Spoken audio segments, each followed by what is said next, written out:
اذ قالت الملائکۃ یا مریم، وہ وقت بھی یاد کرنے کے قابل ہے جب فرشتوں نے کہا اے مریم ان اللہ یبشرکی، بے شک اللہ تجھے خوشخبری دیتا ہے بکلمۃ منہ، اپنی طرف سے ایک کلمے کی۔ حضرت عیسیٰ کو کلمہ کیوں کہا ہے اس کی تفصیل میں پچھلے ایپیسوڈ میں بیان کر چکا ہوں، کیونکہ اللہ کی کلمہ کن کی طاقت سے آپ کو پیدا کیا گیا، تو اس لیے مجازن ان کو کلمہ کہا گیا۔ یہ مطلب نہیں کہ وہ اللہ کا کلام ہے، اللہ کے معاذ اللہ جسم سے نکلی ہوئی کوئی چیز ہے یا اللہ کی ذات سے نکلی ہوئی، یہ تو کفر ہے۔ تو حضرت مریم اللہ کی عبادت کرتی تھیں،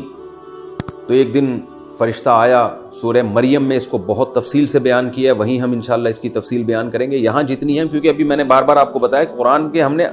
قرآن کے متن کو فوکس کرنا مقصد ہے کہ جب آپ قرآن تراویح میں سنیں تو آپ کو سمجھ میں آئی، یہ آیتیں سمجھ میں آئیں آپ کو۔ فرمایا اس وقت کو یاد کرو جب فرشتوں نے حضرت مریم سے کہا تو جبریل علیہ السلام نے اکیلے، لیکن جبریل علیہ السلام کو فرشتوں سے تعبیر کیا گیا ہے کیونکہ اس میں جنس کے طور پر سارے فرشتوں نے نہیں، فرشتوں کی ایک جنس تھی جبریل، تو وہ بھی گویا فرشتوں کے نمائندے تھے، اللہ کے نمائندے اور فرشتوں کے نمائندے، تو اس لیے ان کو فرشتوں سے تعبیر کیا گیا، ورنہ حقیقت میں وہ ایک تھے۔ اور اس بات کا بھی امکان ہے کہ جبریل علیہ السلام کے ساتھ اور بھی فرشتے ہوں، لیکن سورہ مریم سے پتہ چلتا ہے کہ جبریل علیہ السلام انسانی شکل میں آئے تھے حضرت مریم کے پاس، اور مرد کی شکل میں آ کے انہوں نے ان کو خوشخبری سنائی، جس سے وہ ڈر بھی گئیں کہ یہ کوئی برائی کی نیت سے تو نہیں آیا، تو انہوں نے فرمایا کہ میں اللہ کا فرشتہ ہوں، میں انسان نہیں ہوں۔ کہا کہ اے مریم ان اللہ یبشرک بکلمۃ منہ، اللہ تمہیں خوشخبری سناتے ہیں کلمے کی جو اس کی طرف سے ہوگا، اسمہ المسیح، جیسے اللہ نے حضرت یحییٰ کا نام پہلے ہی رکھ دیا پیدائش سے پہلے، تو حضرت عیسیٰ کا نام بھی پہلے رکھ دیا، المسیح، کا نام ہوگا مسیح، یہ لقب ہے حضرت مسیح، نام تو عیسیٰ ہے، لقب مسیح۔ مسیح کیوں کہا جاتا ہے، اس کے بہت سارے علماء نے اس کی وجوہات بیان کی ہیں، راجح باتیں دو ہیں۔ ایک تو یہ مسح سے نکلا ہے، مسح کا معنی چھونا، تو وہ چھوا کرتے تھے، ظاہر ہے برس کے مریض کو ہاتھ لگایا وہ ٹھیک ہو گیا، مادرزاد نابینا کو ہاتھ لگایا وہ ٹھیک ہو گیا، تو مس سے نکلا ہے۔ بعض نے کہا ہے کہ یہ سیح فی الارض سے ہے، زمین میں چلنا پھرنا، تو حضرت مسیح علیہ السلام قرب قیامت میں جب نازل ہوں گے تو پوری دنیا کا سفر کریں گے، کیونکہ مسلمانوں کے کمانڈر بن کے نازل ہوں گے، پوری دنیا کا سفر کریں گے، اس لحاظ سے ان کو مسیح کہا گیا، واللہ اعلم۔ عیسیٰ، جو عیسیٰ ان کا نام ہوگا ابن مریم، ان کا نام ہی عیسیٰ ابن مریم ہوگا۔ وجیہاً فی الدنیا، دنیا میں بھی عزت دار ہوں گے، والآخرتی، اور آخرت میں بھی عزت دار ہوں گے، ومن المقربین، اور اللہ کے مقرب بندوں میں سے ہوں گے، اور ان کو اللہ ایسے ایسے معجزے دے گا، ویکلم الناس فی المہدی، وہ لوگوں سے ہم کلام ہوں گے ماں کی گود میں بھی، وکہلاً، اور ادھیڑ عمر میں بھی، ومن الصالحین، اور نیک لوگوں میں سے ہوں گے۔ حضرت مریم حیران ہو گئیں، ربی قالت ربی انا یکون لی ولد، میرے کہاں سے بچہ ہو گیا، میرے کیسے لڑکا ہو جائے گا، ولم یمسسنی بشر، مجھے تو کسی انسان نے ہاتھ تک نہیں لگایا، نہ کوئی ناجائز طریقے سے میرے پاس آیا، نہ کوئی جائز طریقے سے میرے پاس آیا، نہ میں نے نکاح کیا۔ تو فرشتے نے کہا کذالک اللہ یخلق ما یشاء، اسی طرح اللہ جو چاہتا ہے پیدا کر دیتا ہے، اذا قضى امرا، جب وہ کسی کام کا فیصلہ کر دے، فانما یقول له کن، تو وہ صرف اتنی بات کہتا ہے کہ ہو جا، فیکون، وہ بات ہو جاتی ہے۔ وَيُعَلِّمُهُ الْكِتَابَ وَالْحِكْمَةَ، اور اے مریم اللہ تیرے اس بچے کو کتاب کا علم بھی دے گا اور حکمت کا علم بھی، اور تورات اور انجیل کا علم بھی۔ حکمت سے مراد تو احادیث ہیں جو حضرت مریم علیہ السلام، حضرت عیسیٰ علیہ السلام کے اقوال ہیں۔ حضرت عیسیٰ علیہ السلام جیسے ہمارے نبی صلی اللہ علیہ وسلم کی احادیث ہیں، وہ حکمت کی باتیں ہیں، تو حضرت عیسیٰ کے جو ویسے جو باتیں ان کے ارشادات ہیں وہ بھی اللہ ان کو سکھائے گا جو حکمت کی باتیں ہوں گی۔ تورات اس لیے کہ حضرت موسیٰ علیہ السلام کی شریعت ہی پر حضرت عیسیٰ عمل کریں گے، حضرت عیسیٰ کوئی نئی شریعت لے کر نہیں آئے، اس میں تھوڑی سی چینجنگ کی ہے، باقی وہی شریعت تھی تورات جو حضرت موسیٰ علیہ السلام پر نازل ہوئی، اور انجیل بھی ان کو سکھائیں گے جو حضرت عیسیٰ پہ نازل ہوں گی۔ اور کتاب سے کیا مراد ہے، اس میں دو باتیں کی گئی ہیں، ایک تو الکتاب سے مراد آسمانی کتابیں جتنی بھی ہیں ان کو الکتاب میں سمو دیا گیا، وہ تمام آسمانی کتابیں جو پہلے گزری ہیں، لیکن راجح قول یہ اس میں یہ ہے کہ اس سے مراد قرآن مجید ہے۔ وجہ اس کی یہ ہے کہ پچھلی کتابوں کو میں جو اللہ نے سکھایا وہ تو تورات ہے نا، تو تورات میں تو زبور کا علم، تورات میں تو یہ جو ہے وہ ساری چیزیں آ گئیں، اور جو اصل شریعت تھی وہ آ گئی۔ اب الکتاب سے کیا مراد ہے،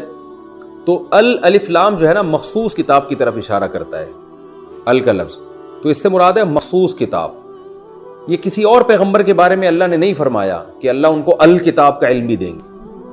تو حضرت عیسیٰ علیہ السلام کے بارے میں صحیح احادیث سے اور قرآن سے اور اجماع صحابہ اور اجماع امت سے پتہ چلتا ہے کہ حضرت عیسیٰ علیہ السلام قرب قیامت میں نازل ہوں گے، اور قرآن کے مطابق فیصلے کریں گے. اس لیے راجح قول اس بارے میں یہی ہے کہ اس سے مراد القرآن ہے، کیونکہ حضرت عیسیٰ کو اللہ نے قرب قیامت کے لیے منتخب کیا تو اس امت کی قیادت کریں گے، تو اس کے لیے ضروری تھا کہ ان کے پاس قرآن مجید کا علم ہو، کیونکہ وہ جب آئیں گے تو اسلام والی شریعت پر عمل کریں گے، اپنی شریعت لے کے نہیں آئیں گے وہ. تو اس کے لیے ضروری تھا کہ ان کو قرآن کا علم دیا جاتا ان تمام لوازمات کے ساتھ. اس لیے اللہ نے فرمایا کہ ہم نے ان کو پہلے سے، یعنی یہ بچے کا ایک معجزہ ہے کہ اللہ اس کو کتاب کا علم بھی دے گا اور حکمت کا علم بھی، تورات اور انجیل کا علم بھی. اور یہ ایک معجزے کی بات ہے کہ یہ جو اللہ نے فرمایا کہ وَيُعَلِّمُ النَّاسَ کیا ہے وَيُكَلِّمُ النَّاسَ فِي الْمَهْدِ وَكَهْلًا، کہ یہ بچہ ماں کی گود میں بھی لوگوں سے ہم کلام ہوگا اور ادھیڑ عمر میں بھی. حضرت عیسیٰ علیہ السلام جوانی میں ہی آسمانوں پہ چلے گئے تھے، تو یہ جو ادھیڑ عمر کلام ہے نا،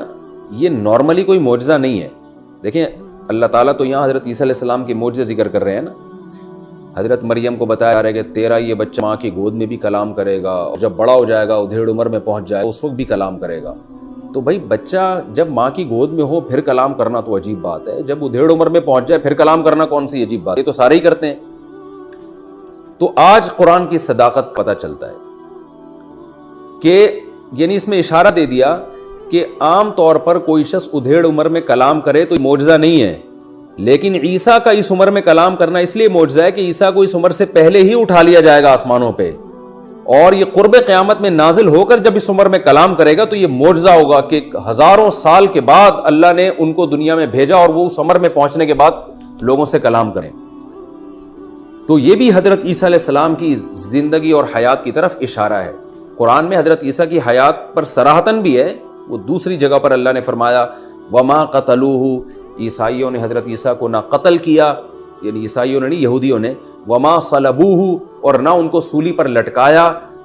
بَلْ رَفَعَهُ اللَّهُ إِلَيْهِ، بلکہ اللہ نے ان کو اپنی طرف اٹھا لیا. اور حدیث میں بھی آتا ہے کہ حضرت عیسیٰ علیہ السلام زندہ ہیں، قرب قیامت میں نازل ہوں گے. تو قرآن اور حدیث میں یہ مسئلہ دوسرے مقام پہ بہت صراحت سے بیان کر دیا، لیکن یہاں بھی اشارے ہیں کہ اے مریم تیرا یہ بچہ بچپن میں بھی ماں کی گود میں ہم کلام ہوگا اور ادھیڑ عمر میں پہنچنے کے بعد بھی ہم کلام ہوگا. تو اس وقت تو حضرت مریم کو بھی اندازہ نہیں ہوا گو کہ اللہ نے اس میں کیا خوشخبری سنائی اور کیا معجزے کا تذکرہ کیا ہے، لیکن جب حضرت عیسیٰ آسمانوں پہ زندہ اٹھے ہیں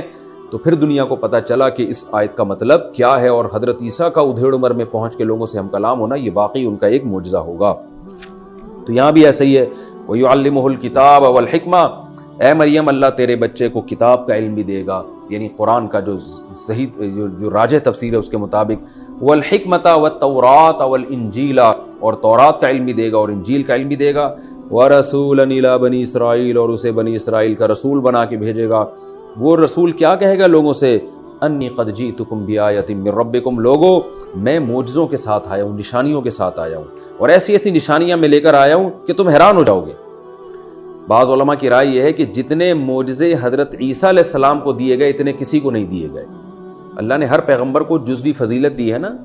جیسے حضرت موسیٰ کو کوہ طور پہ بلا کے ہم کلام ہوئے، حضرت آدم علیہ السلام کو تمام انسانوں کا باپ بنایا، حضرت نوح علیہ السلام کو عمر بہت لمبی دی، یوسف علیہ السلام کو حسن بہت دیا، ہمارے نبی کو تو ساری دنیا کے سارے انسانوں کی طرف پیغمبر بنا کے بھیجا. تو ہر نبی کو اللہ نے ایک الگ سے وصف دیا ہے. تو حضرت عیسیٰ علیہ السلام کا جو وصف تھا وہ معجزوں کی کثرت اور معجزوں کی نوعیت بھی بہت ہی عجیب، یعنی وہ کام جو بالکل ناممکن سمجھے جاتے ہیں. لاٹھی کو سانپ بنانا حضرت موسیٰ علیہ السلام بناتے تھے، لیکن اس کو ناممکن نہیں سمجھا جاتا، جادوگر یہ کام کر رہے ہوتے ہیں، حقیقت میں نہیں کرتے، نظر کا دھوکہ دیتے، لیکن بظاہر ایسا لگتا ہے. لیکن عیسیٰ ابن مریم کو وہ معجزے دیے گئے جو جادوگر بھی نہیں کرتے، یعنی دھوکہ دینے کے لیے بھی وہ جادو نہیں کیا جا سکتا، نظروں کو دھوکہ دینے کے لیے ایسے معجزے دیے گئے. وہ کیا معجزے تھے؟ حضرت مریم کو بتایا جا رہا ہے کہ یہ عیسیٰ جب نبی بنیں گے تو یہ لوگوں سے، یعنی جب پیدا ہوں گے اور جوان ہوں گے تو لوگوں سے یہ کلام کریں گے اور یوں کہیں گے انی اخلق لکم، کہ لوگوں میں تمہارے لیے بناؤں گا من الطین، مٹی کے گارے سے، کہیئۃ الطیر، ایک پرندہ کی شکل بناؤں گا، فانفخ فیہ، اور اس میں پھونک ماروں گا، فیکون طیرا باذن اللہ، اللہ کے حکم سے وہ حقیقت میں پرندہ بن کے اڑنے لگے گا. یہ تو ممکن ہی نہیں ہے. وَأُبْرِئُ الْأَكْمَحَ وَالْأَبْرَصَ، پیدائشی نابینا جس کو میڈیکل سائنس فیل ہو چکی ہے، آج بھی میڈیکل سائنس یہ کہتی ہے پیدائشی نابینا کی بینائی واپس نہیں لوٹائی جا سکتی، تو میں پیدائشی نابینا کو شفا دوں گا، کوڑ کے برس کے مریض کو شفا دوں گا،